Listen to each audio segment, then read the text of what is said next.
Bonjour à tous et bienvenue dans la seconde partie où on va aborder la question de la vénération des reliques dans les premiers siècles de l'Église.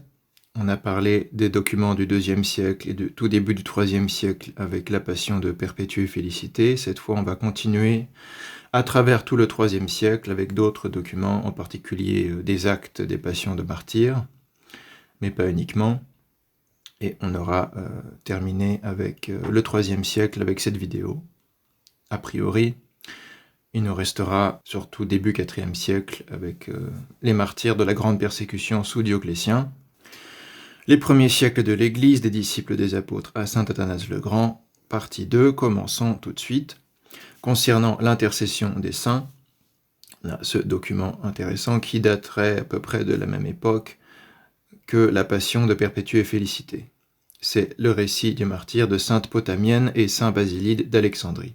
Donc on est en Égypte, en province d'Égypte, en Afrique, mais en termes de continent, en Afrique du Nord, mais pas en Afrique proconsulaire, pas dans la province de Carthage où se passait la Passion de Perpétue et Félicité, mais beaucoup plus à l'Orient, à Alexandrie. On a donc d'après Eusèbe de Césarée, on a un récit qui est au moins du coup antérieur à Eusèbe de Césarée, c'est-à-dire antérieur à la rédaction de l'histoire ecclésiastique, c'est certain. Donc il y a de fortes chances qu'il soit du IIIe siècle, et ça relate un événement qui se serait passé vers 203, donc la même date que la Passion de Perpétue et Félicité, dont on a parlé la dernière fois. Dans l'histoire ecclésiastique, au livre 6, section 5, paragraphes 3 à 5, Eusèbe de Césarée recopie ce document, puisqu'il liste et compile énormément de documents plus anciens pour faire son histoire ecclésiastique. Pendant qu'elle parlait, Potamienne reçut le texte de la sentence, et Basilide, un de ceux qui se trouvaient parmi les soldats, la prit et la conduisit à la mort. Et comme la foule s'efforçait de la troubler et de l'insulter par des paroles inconvenantes, il écartait par des menaces les insulteurs et manifestait envers elle beaucoup de pitié et de philanthropie. Philanthropie, c'est-à-dire d'amour pour le genre humain, d'humanisme ou d'humanité, on dirait aujourd'hui. Quant à elle, en accueillant la sympathie dont elle était l'objet, elle exhortait l'homme à être courageux, en lui disant qu'elle le réclamerait quand elle serait retournée auprès de son Seigneur. Exetis estegar afton apelthouchan paratoi aftis Kyrio, et que dans peu de temps elle le paierait de retour pour ce qu'il avait fait en sa faveur. Que oukis macron tonis aftin pepragmenon tinamivin apotishin afta. Ayant ainsi parlé, elle subit généreusement la mort. On lui versa de la poix bouillante sur les différentes parties du corps, depuis l'extrémité des pieds jusqu'au sommet de la tête, doucement et petit à petit. Ainsi fut mené le combat de l'illustre jeune fille. Donc, en fait, sainte Potamienne promet au soldat Basilide que s'il confesse la foi, s'il prend courage parce qu'il est chrétien, un soldat chrétien comme il y en avait un certain nombre à cette époque, s'il confesse la foi, s'il ose déclarer qu'il est chrétien et subit le martyre, enfin s'il prend courage, elle le paiera de retour. Elle le réclamerait quand elle serait retournée auprès de son Seigneur, c'est-à-dire qu'elle lui dit qu'une fois qu'elle sera montée auprès du Christ au paradis, elle intercédera auprès de Dieu pour le salut de Basilide. C'est donc un récit qui raconte qu'une sainte de son vivant promet que, après sa mort, elle intercédera pour un autre. Dans le même document un peu plus loin, le même livre de l'histoire ecclésiastique, section 5, paragraphes 5 à 7, ses frères selon Dieu étant venus auprès de Basilide et lui ayant demandé le motif de cette ardeur soudaine et extraordinaire, il répondit, dit-on, que 3 jours après son martyre, Potamienne s'était présentée à lui pendant la nuit, avait placé une couronne sur sa tête et dit qu'il avait demandé sa grâce au Seigneur. Qu'elle avait obtenu l'objet de sa prière et qu'il le recevrait dans peu de temps.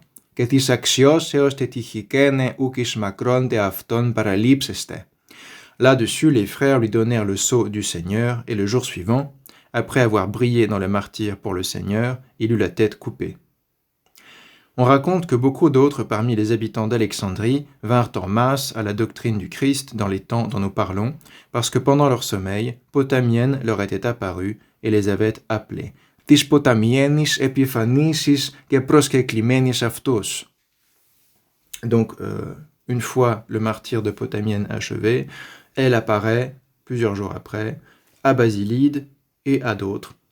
Et ça encourage ces personnes à confesser la foi, à subir le martyre et à eux-mêmes recevoir la couronne du martyr et arriver auprès du Seigneur. Donc c'est un texte qui est nécessairement du IIIe siècle ou du tout début du IVe siècle, qui parle de l'intercession des saints et même de l'apparition des saints après leur mort aux frères et sœurs, qui disent qu'ils ont intercédé auprès du Seigneur. Potamienne s'était présenté à lui pendant la nuit, devant Basilide, avait placé une couronne sur sa tête pour annoncer son martyre, et dit qu'il avait demandé sa grâce au Seigneur, c'est-à-dire qu'elle intercédait auprès du Christ pour que Basilide, en effet, trouve le courage de mourir en martyr, de confesser sa foi. Elle avait obtenu l'objet de sa prière et le recevrait dans peu de temps. Ça parle ici du martyr et donc de la couronne, de la récompense, évidemment, qui est promise au martyr du Christ. Donc c'est un texte intéressant qui ne peut pas être postérieur à Eusèbe de Césarée, déjà. On sait très bien, évidemment, qu'au IIIe siècle, l'intercession des saints était une notion répandue, non seulement par ce type de texte qui concerne les martyrs, mais aussi par des documents archéologiques, des graffitis dans les catacombes, des papyrus ou papyri qui contiennent des prières à la Très Sainte Mère de Dieu ou autres, que certains datent parfois du IIIe siècle, milieu du IIIe siècle, etc.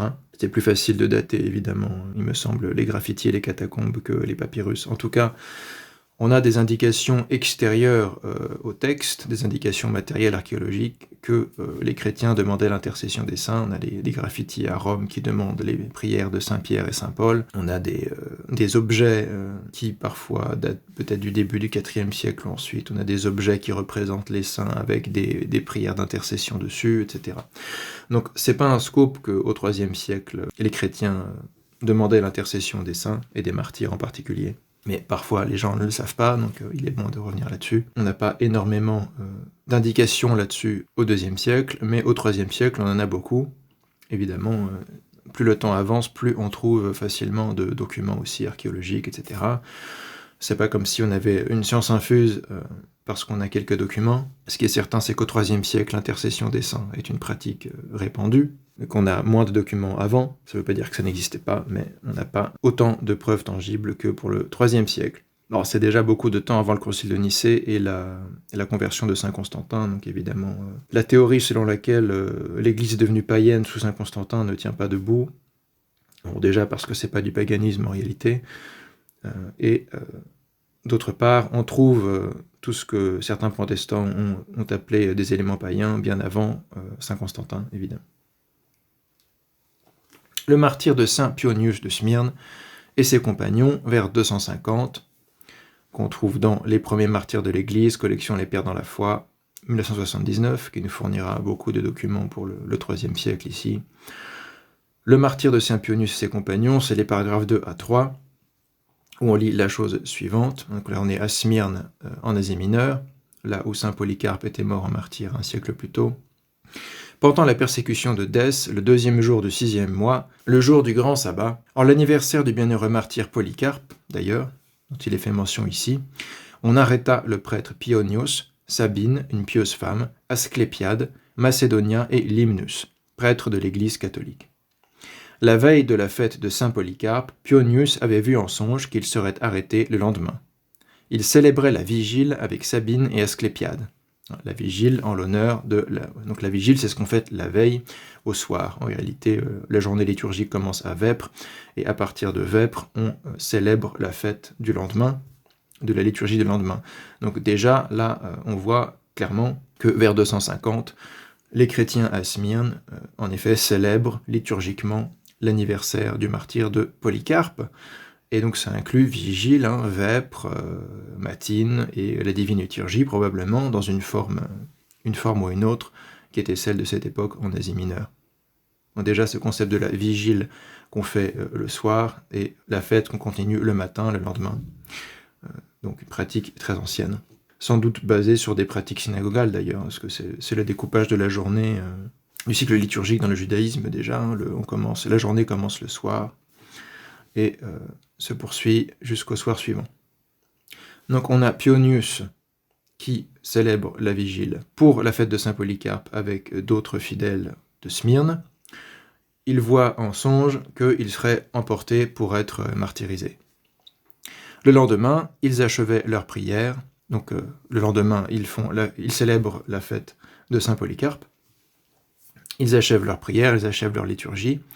Venaient de prendre le pain sacré et l'eau, probablement le pain béni et l'eau bénite. C'était déjà le samedi, quand se présenta Polémon, le gardien du temple, avec ses auxiliaires, chargé de détecter les chrétiens et de les amener à sacrifier aux idoles et à manger des viandes immolées. Évidemment, c'est le gardien du temple païen à Smyrne. Donc ça, c'est un passage intéressant pour les pratiques liturgiques au milieu du IIIe siècle, concernant la commémoration des martyrs. On voyait déjà dans le martyre de Polycarpe que les témoins oculaires disaient qu'ils avaient récupéré ces reliques pour pouvoir l'enterrer convenablement et pouvoir célébrer l'anniversaire de son martyre, et on voit qu'un siècle plus tard, c'est bien ce que les chrétiens de Smyrne font. Ils célèbrent une fois par an l'anniversaire du martyre de Polycarpe. Et c'est une célébration liturgique, évidemment. Il n'y a pas d'autre manière de célébrer dans l'Église que par des prières particulières lors des offices qui sont adressés aux saints ou en mémoire du saint. On lit la vie et les actes des martyrs du saint, etc. Ce côté commémoration et le côté communion des saints aussi, évidemment. On ne se prive pas de demander l'intercession du saint pour notre salut, etc., etc., comme on l'a vu dans le texte précédent. Toujours dans le même martyre de Saint Pionius de Smyrne, au paragraphe 22, ainsi se termina la vie du bienheureux Pionius. Il a été brûlé vif comme Polycarpe. Tout entière, elle s'était écoulée sans reproche, sans ombre ni tache. Il avait sans cesse l'esprit tendu vers le Dieu Tout-Puissant et vers notre Seigneur Jésus-Christ, le médiateur entre Dieu et les hommes. Il fut digne d'une fin aussi glorieuse. Vainqueur du grand combat, il entra par la porte étroite, dans la lumière inépuisable et radieuse. Sa gloire a rejailli jusque sur son corps. Quand le bûcher fut éteint, nous nous sommes approchés, et nous avons vu ce corps merveilleux comme celui d'un athlète dans toute sa force. Aucune enflure aux oreilles, les cheveux bien arrangés, la barbe plus abondante. Son visage rayonnait d'une beauté nouvelle. Les chrétiens en étaient affermis dans leur foi. Les païens s'en retournaient bouleversés, l'esprit frappé de stupeur. Donc ce que raconte ici ce martyr de Saint Pionius, c'est que, comme dans le cas de Saint Polycarpe d'ailleurs, il y a un miracle qui arrive sur le bûcher. Le bûcher ne brûle pas instantanément le corps du saint. Le saint meurt, rend l'âme, mais son corps n'est pas affecté comme n'importe quel corps qu'on mettrait sur le bûcher. D'où cette description que la gloire qui a rejailli sur lui, gloire dans laquelle il entre définitivement par son martyre, rejaillit jusque sur son corps. Et on remarque tous ces phénomènes surnaturels du corps qui, malgré qu'il a été sur le bûcher, n'a pas d'enflure aux oreilles, a les cheveux bien arrangés, la barbe plus abondante, la barbe n'a pas brûlé, etc., etc., en signe, en quelque sorte, de l'incorruptibilité atteinte par l'âme des saints. Leur corps participe aussi à une certaine incorruptibilité, même si ce n'est pas systématique ni pérenne, c'est en signe que les saints, ou la personne a été agréée par Dieu. Il y a des phénomènes surnaturels qui sont remarqués sur le corps lui-même. On voit bien ici le principe. On subit le martyre, on combat pour le Christ jusqu'au bout, on entre dans la lumière inépuisable et radieuse, et les questions de l'âme, l'âme se sépare du corps, elle entre par la porte étroite dans la lumière inépuisable et radieuse auprès du Christ, et sa gloire rejaillit jusque sur son corps, puisque cette âme a toujours son corps qui est ontologiquement le sien. Il n'y a pas d'ontologie platonicienne dans le christianisme, donc c'est pas l'âme qui est plus l'identité que le corps, ou du moins l'âme sans son corps est quand même une nature incomplète. Donc la nature humaine, c'est toujours l'âme avec le corps. Et elle est appelée à retrouver son corps au jugement dernier, justement, parce que pour restaurer vraiment l'homme, il faut que l'âme et le corps soient réunis. Alors que dans la vision platonicienne, c'est l'âme qui est l'identité et le corps est juste une espèce de tombeau ou de prison dans laquelle l'âme est tombée. Donc ce serait la vision platonicienne et origéniste qui a été condamnée par l'Église. C'est important de souligner cette anthropologie biblique, puisque c'est le fondement pour la participation du corps aux énergies divines. C'est pas simplement l'âme qui est sauvée, mais aussi le corps qui a une promesse de salut, qu'il ressuscitera à la fin du temps, pour revêtir l'incorruptibilité, comme le dit saint Paul.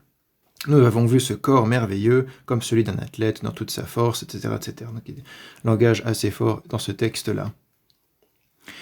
L'intercession des saints encore dans la passion de saint Maxime d'Éphèse. On est à nouveau en Asie mineure, dans la province d'Asie proconsulaire, dont la capitale est Éphèse, église apostolique s'il en fut, où saint Paul a participé à fonder l'église, où saint Jean a confirmé l'église, où saint Jean et la très sainte Mère de Dieu seraient morts. On décrivait leur tombeau à époque ancienne à Éphèse, déjà chez saint Irénée de Lyon par exemple. Donc c'était une église très importante. Il suffit de lire la lettre aux Éphésiens de saint Ignace d'Antioche, écrite au début du IIe siècle, pour s'en convaincre. C'est la lettre la plus impressionnante de respect, si vous voulez, juste après celle adressée à l'église de Rome. C'est pour dire l'autorité et le prestige qu'avait cette église d'Éphèse dans l'Antiquité, évidemment, avant la construction de Constantinople. C'était la métropole de l'Asie, jusqu'à ce que Constantinople soit proclamée finalement en tant que nouvelle capitale, la métropole qui a sous sa juridiction les 3 provinces de l'Asie, du Pont, de la Thrace, ce qui sera réalisé au 5e siècle, voire le concile de Chalcédoine en particulier. Ici, on est encore au milieu du IIIe siècle, vers les années 250, et voilà ce que nous apprend ce texte qui se trouve dans la même source, les premiers martyrs de l'Église, acte de saint Maxime, paragraphe 2, ça nous apprend encore quelque chose sur l'intercession des saints au IIIe siècle.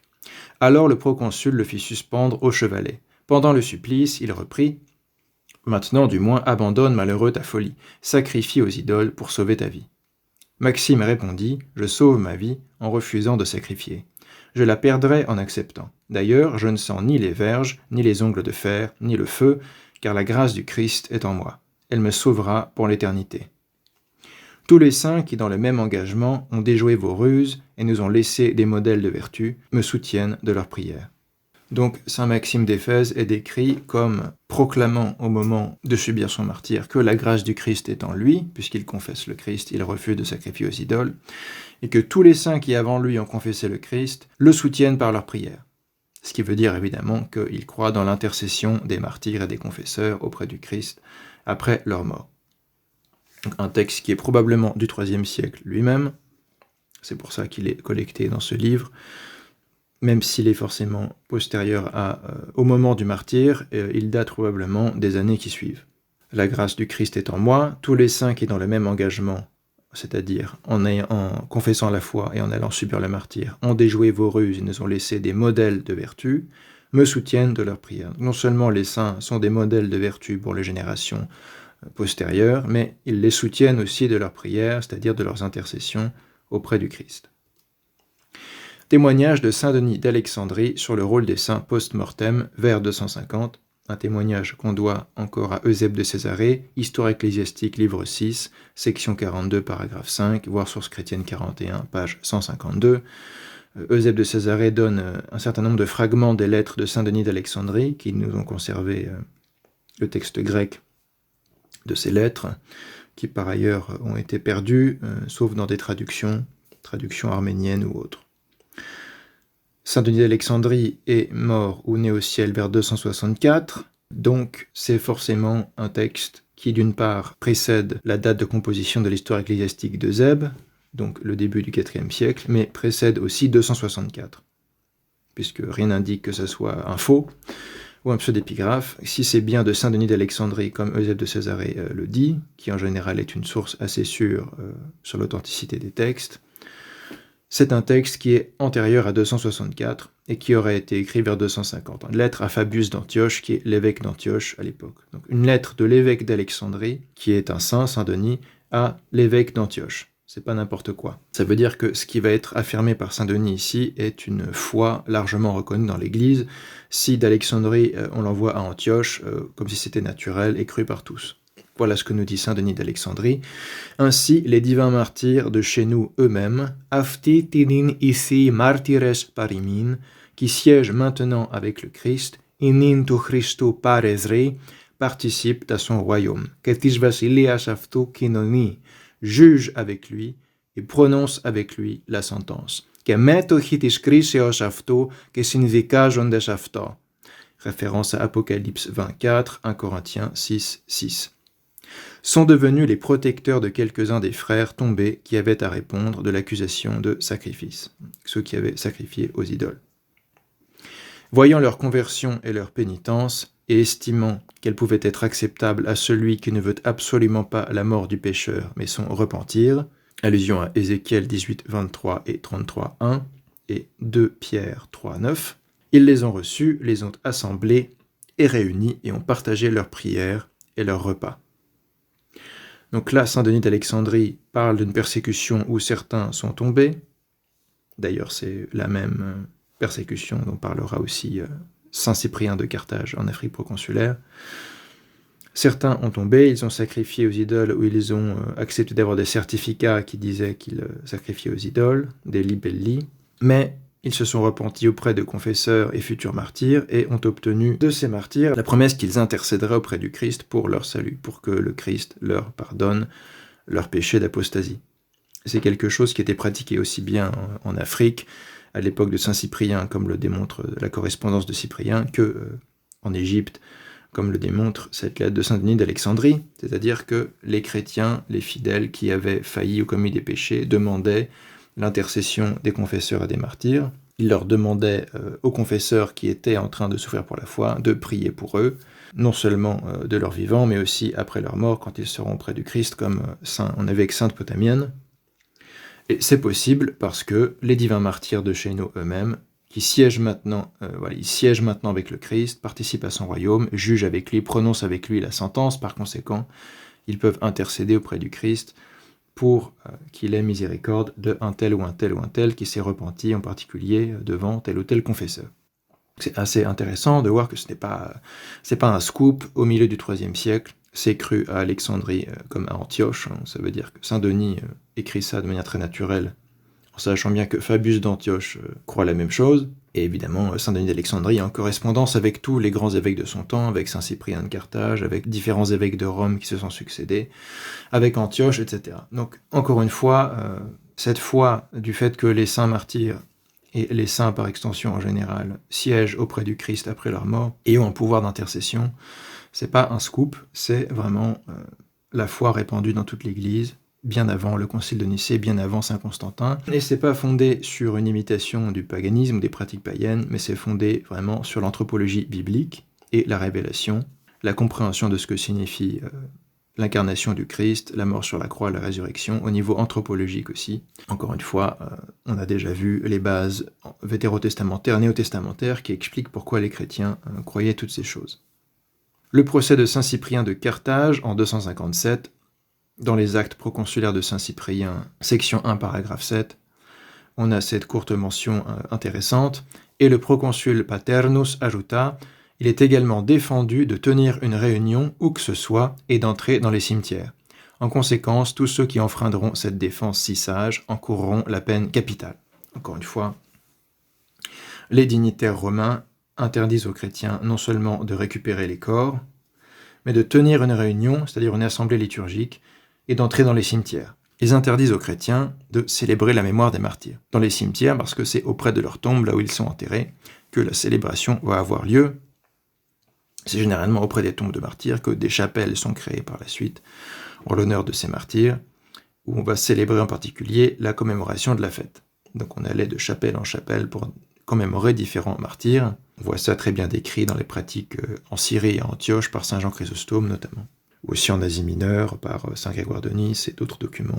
Donc au IVe siècle, c'est encore comme ça, mais on sait déjà par ces documents qu'au IIIe siècle, au IIe siècle déjà avec le martyr de Polycarpe, au IIIe siècle encore avec le martyr de saint Pionios et cette précision dans les actes du procès de saint Cyprien que les chrétiens allaient célébrer l'anniversaire des martyrs sur leur lieu d'enterrement, d'ensevelissement, donc dans des cimetières ou dans des catacombes, et qu'ils tenaient une réunion, une assemblée liturgique pour ce faire. Et ils célébraient probablement aussi l'Eucharistie, etc., avec des prières particulières pour commémorer ou célébrer le saint en particulier. Et c'était si peu païen que c'était très mal vu par les païens eux-mêmes, pour qui évidemment le christianisme était un culte nouveau et étranger, qu'il fallait complètement réprimer. En tout cas, il y a eu des vagues comme ça de répression, plus ou moins étendues, plus ou moins violentes. Et donc on interdit aux chrétiens de faire toutes ces choses-là que certains protestants ont prétendu être du paganisme.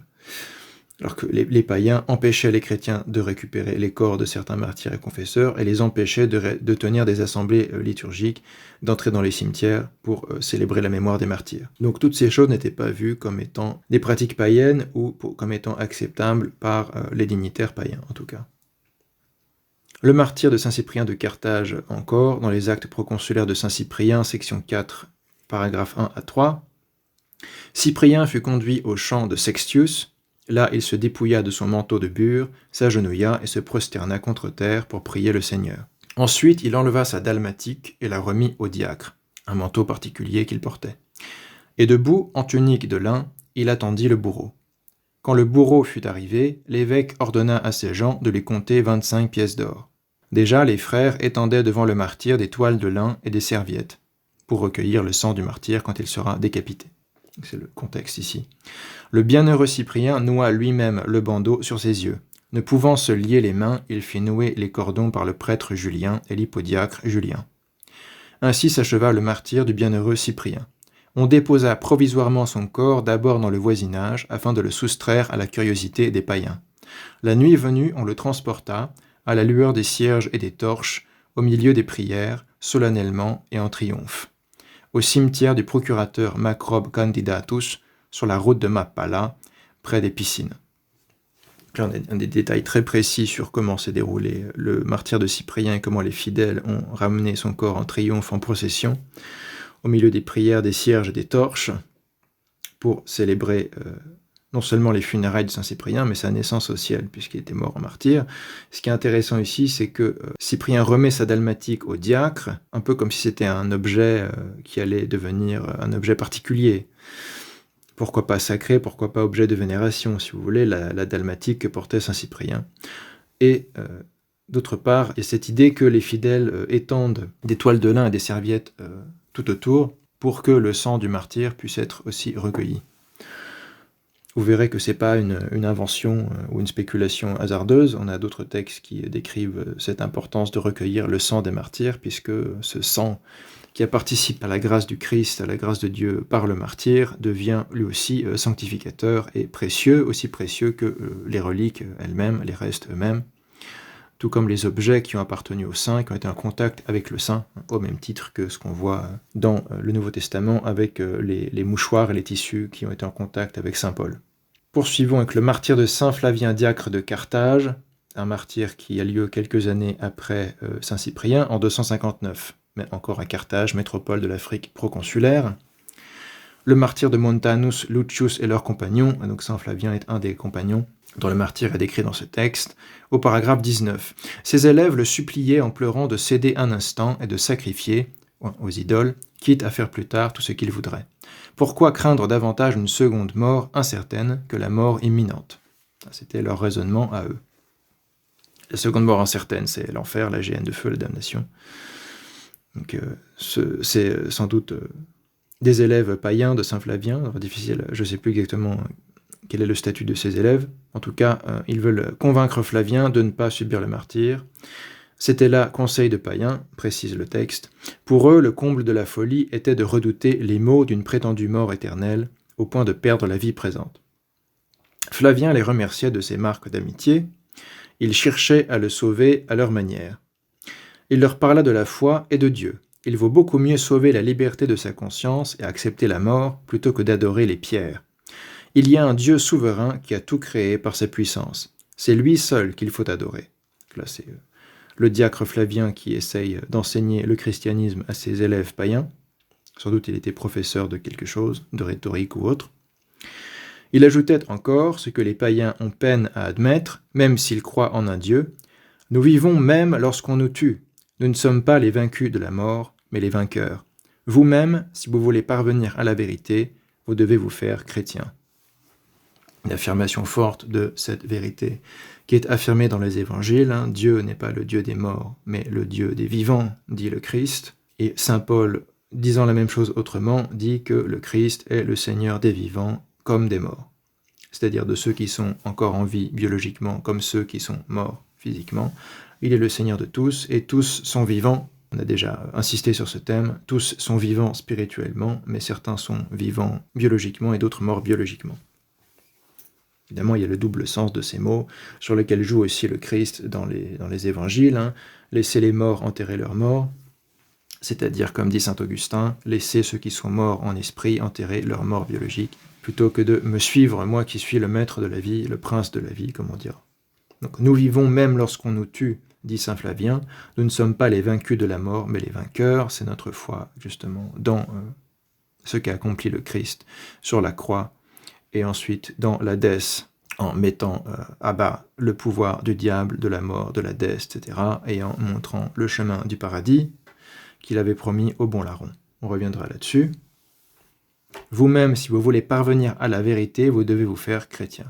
Il n'y a pas de dialogue interreligieux très poussé ici, ça tourne assez court, il n'y a pas besoin de tergiverser pendant des heures, pour savoir par ailleurs si les juifs ou les musulmans ou les païens ont le même Dieu.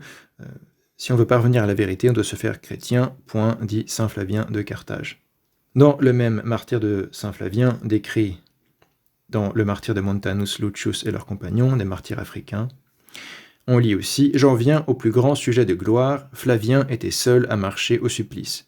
Personne n'y a été mené avec tant d'honneur. Les prêtres qu'il avait formés l'escortaient. Il semblait le suivre comme un chef, alors qu'il est diacre, donc évidemment c'est à l'inverse de la hiérarchie ecclésiastique, mais c'est parce que là, saint Flavien, en devenant confesseur et futur martyr, s'élève au-dessus de tous, si vous voulez. Donc les prêtres qu'il avait formés, parce que les diacres parfois étaient aussi les catéchètes, choisi comme catéchète, donc s'il était le catéchète de Carthage, c'est aussi lui qui a formé les futurs prêtres. Il est escorté par les prêtres, il semble le suivre comme un chef alors qu'il est diacre. Cette marche triomphale montrait assez que le martyr, qui bientôt allait partager la royauté divine, dès ici-bas régnait par l'esprit et le cœur. Voilà un autre exemple de ces textes du IIIe siècle qui affirment le triomphe du martyr, qui n'est pas vaincu par la mort, mais vainqueur de la mort par son imitation du Christ et sa participation réelle, finalement, à la gloire du Christ, qu'il a lui-même demandé à son Père d'envoyer à ceux qu'il lui a donnés. Évangile selon saint Jean, chapitre 17, toujours se rappeler de cette prière sacerdotale, qui est le principe aussi, le fondement théologique de cette idée de participation à la gloire divine, qui explique tout ce qui est décrit dans ces actes des martyrs, qui ne sont pas du paganisme, mais tout simplement le christianisme. On arrive maintenant au martyr de saint Fructueux de Tarragone, un saint espagnol, martyrisé vers 259. Il y a beaucoup de choses, de détails intéressants dans ce récit. On va s'y arrêter un peu. Le martyr de Fructueux et ses compagnons dans la même source, les premiers martyrs de l'Église, les pères dans la foi. Ici au paragraphe 3 à 6, quand il eut fini, Félix, un des frères, s'approcha de l'évêque. Donc l'évêque, c'est saint Fructueux, évêque de Tarragone, un des premiers grands sièges espagnols. S'approcha de l'évêque, lui prit la main et lui demanda de se souvenir de lui, c'est-à-dire d'intercéder pour lui après sa mort. C'est objectivement, à quoi ça sert de demander à quelqu'un qui va mourir de se souvenir de lui, sinon parce qu'on pense qu'il va être vivant auprès du Christ et pouvoir prier pour lui. Le saint évêque lui répondit à haute voix, de manière à être entendu de toute la foule. « Il me faut penser à l'Église catholique tout entière, répandue de l'Orient à l'Occident. » Fructueux se tenait au milieu de l'amphithéâtre. Le moment était proche où il allait marcher, non point au supplice, mais à la gloire incorruptible. Après avoir ainsi réconforté les frères, les confesseurs marchèrent à la délivrance, graves et radieux, à l'heure même du martyre. Ils allaient cueillir les fruits de la gloire que promettaient les saintes Écritures. Ils ressemblaient aux 3 Hébreux de la fournaise, voir livre de Daniel, les 3 jeunes gens dans la fournaise, réplique de la Trinité sainte. Au milieu des flammes, le Père ne les abandonnait pas, le Fils les secourait, l'Esprit Saint se tenait au milieu du brasier. Là, un beau texte trinitaire du IIIe siècle. Alors parurent en grand nombre les signes merveilleux du Seigneur. Le ciel s'entr'ouvrit, 2 de nos frères, Babylas et Mygdonius, virent Fructueux et ses diacres. Leur front était ceint d'une couronne, ils montaient au ciel, alors que leur corps était encore attaché au poteau du bûcher. Ils appelèrent le gouverneur Émilien. « Viens, dirent-ils, regarde tes condamnés. Ils ont gagné le ciel selon leur espérance. » Le gouverneur Émilien, celui qui appelle, ici juge et persécute les chrétiens en Espagne. À la nuit tombante, les fidèles se rendirent en hâte à l'amphithéâtre. Ils emportaient du vin pour éteindre les ossements à demi brûlés. Cela fait, ils ramassèrent les reliques des martyrs, et chacun en emportait pour son propre compte ce qu'il pouvait en prendre. Dans ce passage-là, plusieurs choses intéressantes et importantes. On a un des frères, Félix, qui demande l'intercession de saint Aragone, manifestement après sa mort, et le Saint-Évêque répond qu'il doit penser à l'Église catholique tout entière. Donc il va prier pour tous les membres de l'Église catholique répandus de l'Orient à l'Occident. Je rappelle que l'Église catholique tout entière, déjà l'Église catholique, ça veut dire l'Église universelle, l'Église répandue partout. Donc c'est presque un commentaire de l'expression Église catholique, répandue de l'Orient à l'Occident. C'est très clairement expliqué par saint Cyril d'Alexandrie, saint Cyril de Jérusalem, et saint Augustin notamment, un peu plus tard. Donc c'est non seulement pour ce fidèle qu'il va intercéder, mais pour toute l'Église, un peu comme dans le martyre de saint Polycarpe, on voit Polycarpe prier pour toute l'Église catholique, c'est aussi décrit. C'est une très longue prière que fait saint Polycarpe avant son martyre. Mais là, on a aussi l'idée qu'il pourra prier après sa mort, pour l'Église catholique tout entière. Donc voilà, les martyrs vont à la gloire incorruptible, ils marchent vers la délivrance, ils accueillent les fruits de la gloire que promettaient les Saintes Écritures. Donc encore une fois, pour les chrétiens de cette époque, toutes ces croyances, si vous voulez, sont cohérentes avec les Saintes Écritures, promises par les Saintes Écritures. Cette gloire qui est promise aux martyrs, ils vont l'atteindre à présent. C'est pas au jugement dernier, c'est dès leur mort. Dès que l'âme quitte le corps, elle peut déjà jouir de la gloire et des biens spirituels, même si elle doit être réunie à son corps par la suite. Et puis, on a évidemment cette idée des reliques ensuite. Bon, il y a cette vision des âmes des saints qui montent au ciel. Leur front ceint d'une couronne parce qu'ils sont martyrs. La couronne du martyr, c'est dans le Nouveau Testament, évidemment. Ils montent au ciel alors que leur corps est encore attaché au poteau du bûcher, donc on voit clairement séparation de l'âme et du corps. Mais l'âme monte au ciel, ils ont gagné le ciel selon leur espérance, et ce qui reste sur la terre, c'est le corps, et ce corps, du fait que son âme est montée au ciel, devient plus précieux que l'or, et plus estimable que les pierres précieuses, comme on l'a vu dans le martyre de Polycarpe, ce pourquoi, toujours à la nuit tombante, discrètement, parce que c'est interdit et illégal, les fidèles vont essayer de récupérer les ossements, ici ils sont décrits comme à demi brûlés, et ils ramassent les reliques. Ici, il est précisé que chacun en emportait pour son propre compte ce qu'il pouvait en prendre. Donc, au IIIe siècle, on voit déjà poindre cette pratique de prendre des bouts de reliques, pas simplement d'enterrer le tout au même endroit, mais de récupérer des reliques pour soi, si vous voulez. Et ce qui est intéressant, c'est que ce texte montre, comme on va le voir par la suite, une certaine forme de résistance à cette pratique.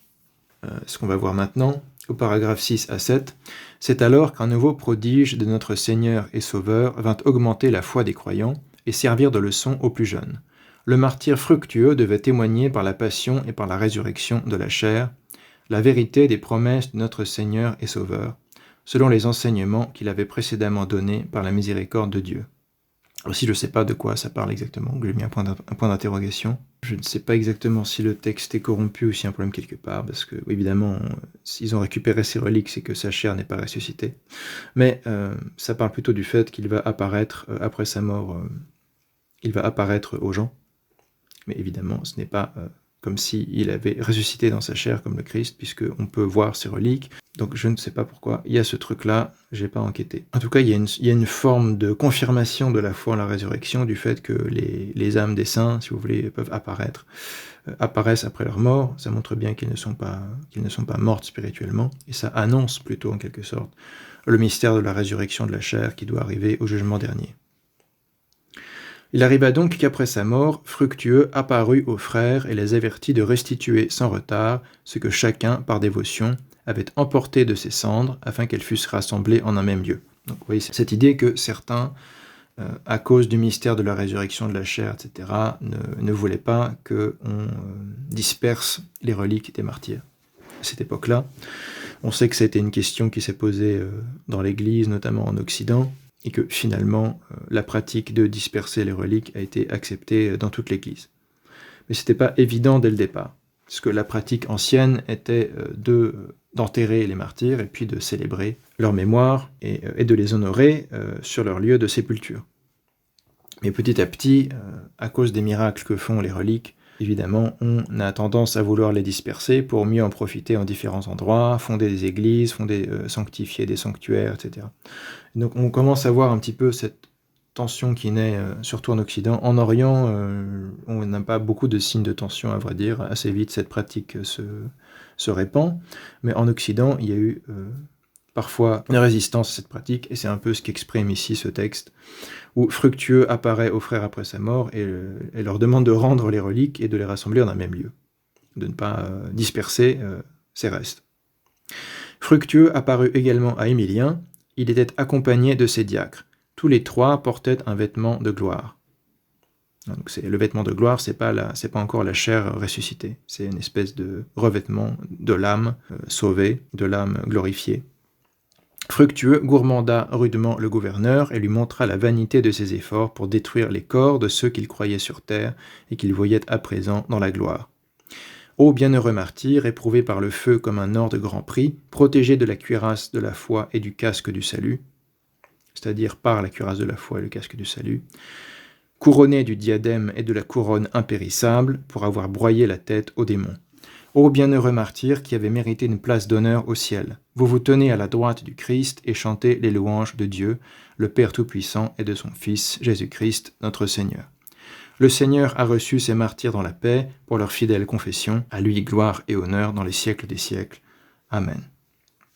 Voilà ce type de louange que les chrétiens pouvaient adresser aux martyrs lors de l'anniversaire de leur fête.